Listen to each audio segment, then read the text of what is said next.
What's up, guys? Eston here with IT Overload, and today I am hanging out with Chris Jeanty. We are here in Haiti, and I'm gonna let him step in and say a little bit about himself. Back at it again. You already know. I hope some of you folks know me from Chris Jeanty and a lot of different things I got going on here in Haiti. I'm a expat, I think is somewhat the official term, just because I used to live out there and now I'm back and doing a lot of different stuff out here, between Haiti Biz News, between Chris Jeanty on location, my drone videos. So I'm all about showing different things going on in Haiti, and so again, I hope you guys are subscribing. If not, I'm sure she'll give me, Easton will give me a chance to plug it, down later on in the video. All right, so Chris, how did you end up here in Haiti? I took a wrong turn. Turned into the right turn. Right.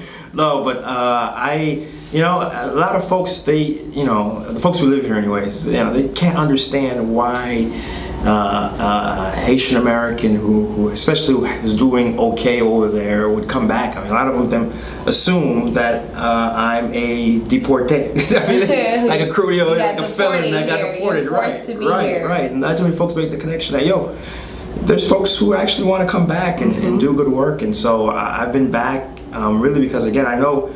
Listen, I don't know how Haiti changes, but Haiti changes when we come back and we engage and reinvest, and I want to be part of that change. So I'm here doing that, and so far I've built a few businesses. I have a couple employees, and we're just looking to grow. I'm looking to help facilitate other folks to invest and come here. And what inspired you? Did you just wake up one day and you're like, I'm the truth, get fully IT.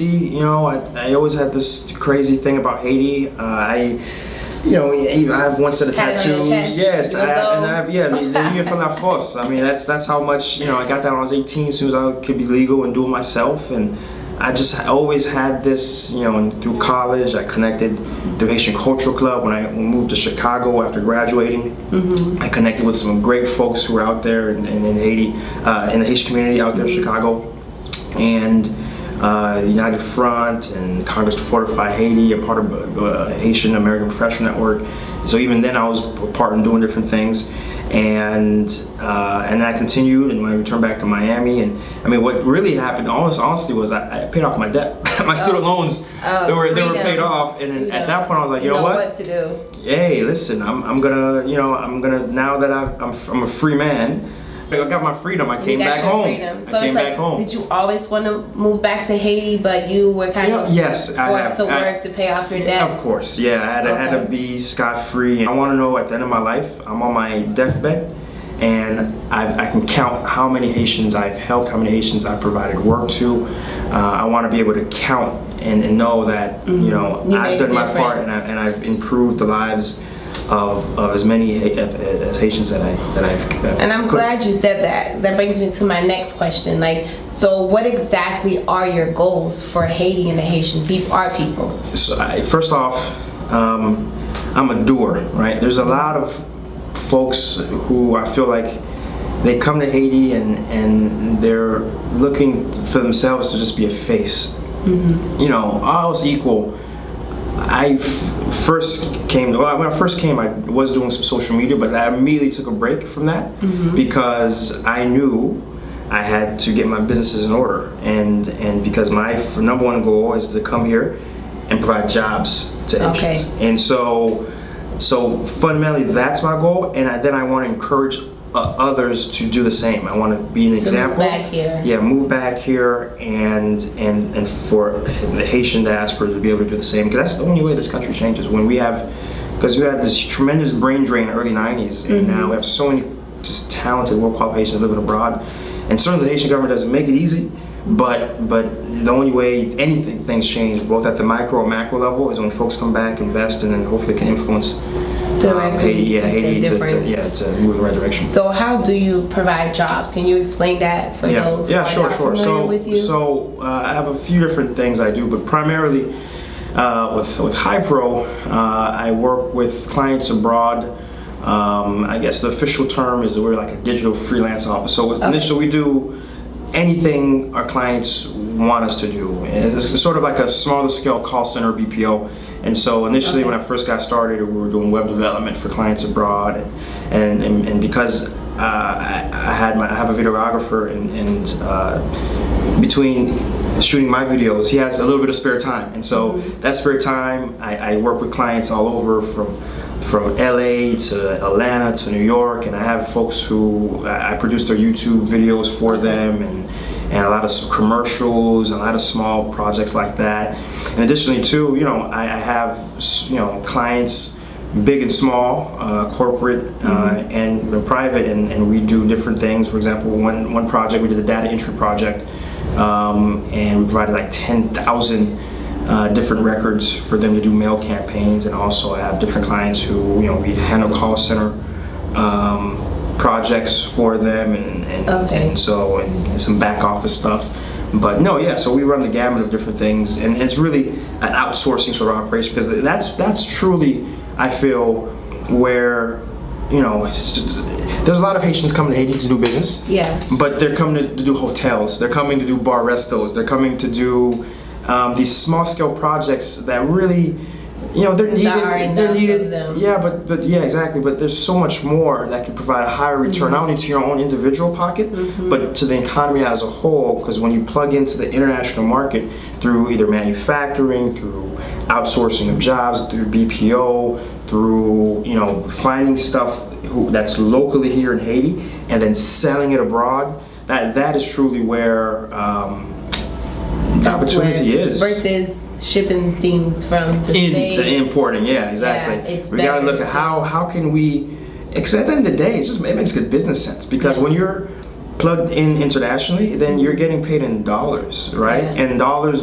relative to the good don't depreciate. They only gain over time. Yeah. And so as much as you can think, and I beg folks who are watching, whatever you're looking to do in Haiti, think about, okay, how can I leverage, that's the key word, leverage what's here to the international market. And again, through this whole process, you're providing jobs, you're bringing in foreign currency, and more importantly, you're helping change the narrative of Haiti from this poor, destitute place that only charity and missionaries come, versus a place to where we have something to offer to the world. It's your product, right? Yep. And so, it's our country. Yeah. You just have to think ahead in Haiti, that's all. You just have to think ahead. You just got to revoir what could happen, and you think ahead, and you provide that to ensure your business goes forward, because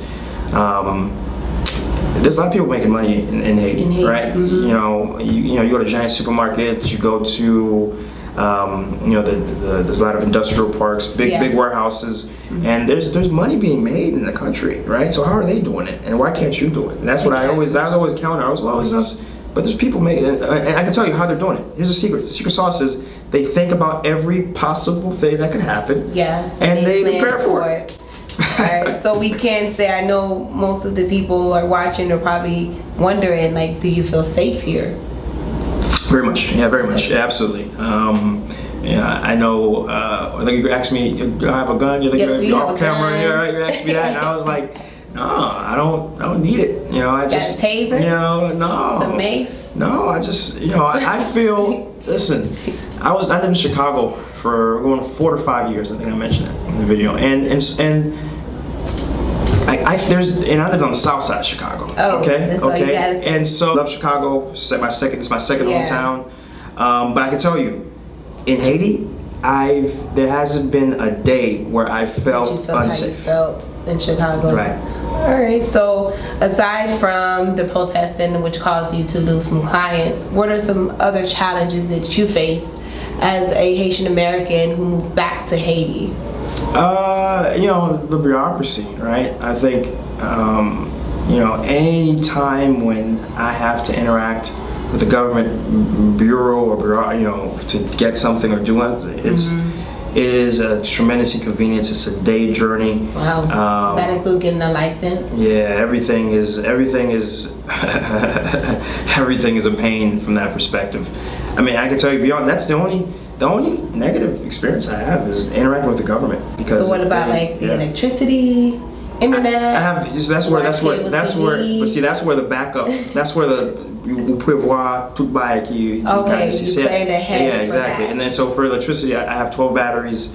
I have solar panels. I have Delco. So electricity is an issue. That. It is good, right? What else did you say? Cable TV. Cable. I don't watch TV. I'm social media. I'm Netflix. Yeah, I got right. Netflix. You don't need cable nowadays. Yeah. What about air conditioning? I'm good. I mean, it's not hot. It's not hot right now, but during the day it's like 200 degrees. I got this fan behind here, you know what I mean? Now, you recently got engaged. Congratulations. If you guys have not checked out his video, you definitely have to check it out. I'll drop a link down in the bottom. You proposed to your then girlfriend at Citadel, which is one of my favorite spots to visit. So you're in a relationship, planning a marriage. Does your fiance currently live in Haiti as well? No, she doesn't. She lives currently in South Florida, but we see each other a lot. I mean, we're back. I mean, you know, it usually just go past 2 weeks. Either I'm over there visiting her for a few days to a week, and or she's come to see me and she's seeing me for a few days a week. So we're certainly in that long distance relationship sort of style. It is. It certainly is. Different countries, and I'm sure she worries for you when the protests and all that stuff. Yeah, but she knows I know how to navigate around town, and I keep my head down, and I don't.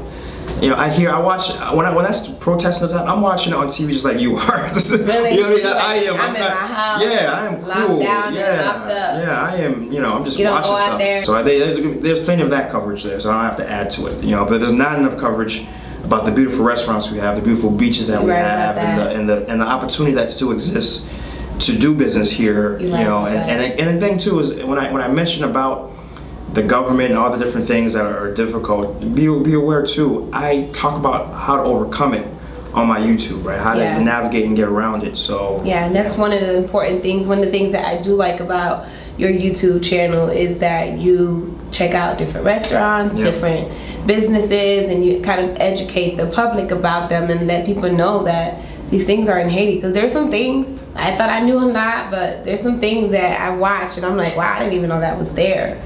So it's like you're educated, which is, I guess it's helping with your ultimate goal, which is to get people to move back to Haiti and to know that, you know, you can have success, you can have these things here within Haiti. So what do your friends and your family, your fiance, what did they all think when you first said, hey, Mom, Dad, I'm moving to Haiti? Yeah, you know, my fiance, we were just hanging out one day in my apartment. I just looked at her with this wide, crazy eyes, like, you know what?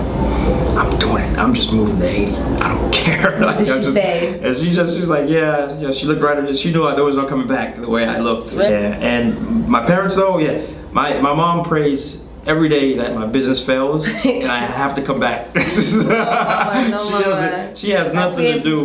She has nothing. She wants to be. She doesn't want me to Haiti. She has nothing good to say about Haiti. Does she visit you here? No.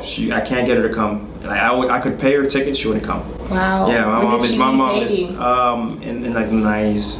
And has she been back since? Once, and the only reason she'd come back because she has a lot of sisters, and so she will come back to be with her sisters. Oh. And you know, to feel the experience that her what's the word I want to use? Her, you know, you understand. She comes from a generation where, you know, there was a degree of peace under Duvalier. On top of that, the economy of Haiti back then, you didn't have to be in Port-au-Prince, right? You could live in the provinces and be relatively comfortable. Then when Duvalier fell, the economy went to crap. Port-au-Prince became like 90% of all economic activity happens in Port-au-Prince. You know, the farming went away, the free rice and Zili destroyed the agriculture economy in Haiti, and so. They used to have free rice? Well, I say free rice. So when Bill Clinton came in, he flooded us with his arrows. And his pigs. Yeah, his Arkansas free rice, and so destroyed our agricultural capacity and the provinces to do anything. So you still see the effects of that. Yeah, and so when she left Haiti, like, you know, there was no Haiti. You know, between the political instability and the iced tea at times, and when she left, you know, I totally respect her perspectives. There hasn't been any change And so when you hear someone like me say, I'm going back, it's natural to say, no, I want you to stay in this country. Stay here and flourish yeah. But so I don't like, take anything I from work hard her. to get out of Haiti, because you were born here. But my perspective is that Haiti won't change. Those things will never happen if there is an exodus back into the country with capital, ideas, capacity, energy, and a desire to overcome. If that doesn't happen, it will be another 40 years, and Haiti will be exactly where it's at. And so it's just right. What about your dad? My dad actually, no, he's definitely. I probably got most of my passion about Haiti from my dad. He's always talking about coming back and trying to do different things. So, no, my dad is for it. But so, do you ever plan on moving back to Florida, to the States? Nope. Even if my businesses were to fail here, I'd lick my wounds, save back up. Just doing little hustles and stuff like that, and then try again. How long have you been here exactly? 3 years now. 3 years. Yep. All right. So do you still vote? Were you voting in the state? Yeah, still vote. Politics is how things change in any country, and so even here, I have the ability to vote. I have my voter card. Was my wallet. I have my voter card. Is that because you were born here? So I wasn't born here, so would I be able to vote? You can still vote, but you have to go through the process because what allows you to vote, is this voter card right here. This your national voter. People might zoom in on the camera, but you can look at it. So it's like, is it like an ID? Yeah, it's basically an ID, and with that card you can vote. It's your national identification card. Okay, and so if you get an ID here, automatically it's your voter's card. There's a process you have to go to get this card. I mean, the EASER card is your driver's license, right? That's kind of your ID. Okay. But this is the official card, national identification card, which allows you to vote. Okay. And so I can vote. And any, just so anyone you guys watching know, any Haitian American of Haitian descent can vote, right? You can vote. But, I think these people who are boycotting DR, I feel like, okay, boycott, but also think about what you can do directly to come and invest in Haiti and doing business in Haiti, so people don't have to leave in the first place and be disrespected. You're right. Yeah. So that's one of the things that we do focus on with my nonprofit, with Watch Kids. Like, I make sure I tell my kids all the time, like, my goal is not to give you fish, is to teach you how to fish. So like, at the most that we have done is back to school stuff, like school supplies, and I was importing them in, but moving forward, what we would like to do is just purchase it here versus shipping them over, because I actually didn't know how that hurts the economy until the last event I did. My friend's husband, who lives here, he's an economist, something with the economy. He explained it to me, and he broke it down, and I was like, I understand now how that hurts the country to ship over all these clothes and all these shoes versus purchasing what's already made here and what's already here. So I commend you for that, for being pro Haiti. Oh wait, is that where HaiPro came from? You know what? Let's say that, but it's kind of more Haiti and professional put together. Oh, okay. But yeah, you know what? I'm gonna start using that. Yeah, I'm pro Haiti, so HaiPro. Yeah. That's dope. Like, I want a little kickback from that. All right, so push come to shove, worst case scenario, if it got really, really, really bad, would you move back to Florida? No. If you have children, you plan on having children? No. Yeah, my kids, I want them to at least do their elementary and middle school here. So I want them to be Haitian first before they're Haitian American. Wow. How was it like for you? Like, how did you learn to drive in Haiti? It's not like regular driving. Driving in Haiti, believe it or not, it's a degree of courtesy. Like when you're driving, you may think I'm honking because I'm mad. Get out of the way. Get out the way. No, I'm honking just to say, hey, beep beep, Malawi. So are there different beeps? So is it beep for I'm coming through? Beep beep. The only they're all the same, except if I roll my window down and actually start cussing at you. Or doing like this, then you know. Yeah. And Haitians have a way, like, actually, it's when they don't beep, you're in trouble. Because what happens is, if you're really pissed off, they'll just stop and just stare at you. You know what I mean? What are you doing? Yeah. So, I'll be like... Right. But the honking, that's how we communicate. Yeah, when you turn around a corner, or you're about to make a move. Hey, I'm letting you know I'm about to make a move. I'm about to do something. So that's all. It's the horn is just an extension of communication. So, would you ever run for politics in Haiti? Since what you're pretty much doing is you're like influencing, you're an influencer. You're influencing people. Hey, come here. I got jobs for you. I'll feed you. Like, I'll help you do this. I'll help you do that. But we all know that politics is a sticky situation in Haiti. Put yourself out there. The reality is that when you live in Haiti and you see that all roads lead to the government, all roads to what makes Haiti the negative perception thing that it is because of the government. You realize that at some point if Haiti's going to change, there has to be some engagement with the government, right? There has to be some input that you're providing. Now, what that input is, I don't know. Is it simply, helping push a local elected person in the office, and then this way you have an ear to help influence some of the positive, necessary things that need to be done into the community? Perhaps, right? I don't know. I think everyone should, at some level, I'm a big believer of micro changes, like within your specific area that you live in, what you can do to influence and clean up and pick up trash. And I've done a lot of in my area here to work with some of the young kids here to educate them, improve their community. So I'm a big believer it starts in the micro, but at some point it does have to grow. It does have to, encourage holding them accountable, up there at the office. And so I don't know what the future holds, but certainly I can tell you this: when I first got here, I didn't want anything to do with politics. I came here to do business, provide jobs, and provide investment. But the longer you live here, the more you see clearly that you can invest to your heart's content. You can provide jobs to your heart's content.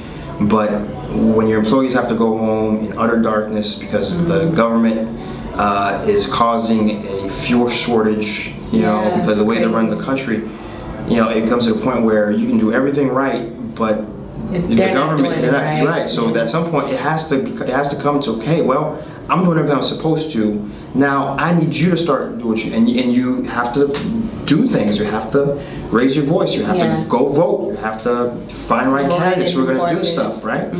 And so, so I don't know. I can't really answer that question. But as it stands right now, my focus. It's not a definite no. It's only God knows. Yeah, exactly. All right, that's dope. That's dope. Yeah. All right, so I would like for you to go ahead and let everyone know how they can find you on the internet. My IG, my Twitter, my Facebook, my YouTube especially, it's SEE Jeanty, JEANTY. And so that's all my handles, but especially. And I'll drop the links too at the bottom. Be sure to subscribe. Yeah, especially my YouTube. I do a lot of stuff. I'm promoting at so many different things I do, from a Haiti Biz News segment where I talk about the economy and how to invest and analysis and how to use the news that's going on to help you, or at least how to isolate yourself from that news. Every day, Monday to Friday, I have a 5 to 10 minute little news segment. Okay, that's dope. Yeah. Thank you so much for sitting with us today and telling us a little bit more about you. Yeah. Do you have any final words or any thoughts that you want to put out there to the community? Until we're back at it again. See you next time. We'll be back at it again. Eslan, and we are IT Overload. Make sure you follow us on social media as well. I will drop the links down at the bottom. And thank you so much for your time. Thank you. Thanks.